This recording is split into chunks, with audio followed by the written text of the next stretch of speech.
90-нчы елларда Минтимер Шәрип Шәймиевнең карары нигезендә оештырылган матбугат чарасы.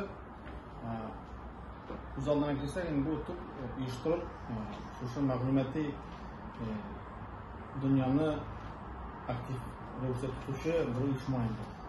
Гомумән, үз алдына килсәк, завод һәм фабрикаларны чагыштыралар Татарстан көндә. Бу инде алган масса күләм мәгълүмат чаралары өчен мәгълүматның төрле форматтагы, төрле жанрдагы мөмкинлекләрен җитештерүче зур фабрика.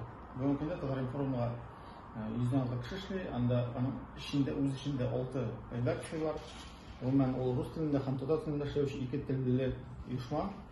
Аның төп бурычы шушы журналистлар өчен, шушы мәгълүмат чаралары өчен ниндидер яңалыклар диңгезен барлыкка китерү. Монда инде яңалыклар, интервьюлар, пресс-конференциялар, видео, фото материаллар, социаль сетьләрдә эшләү, социаль сетьләр өчен махсус форматта, төрле форматтагы мәгълүмат җитештерү.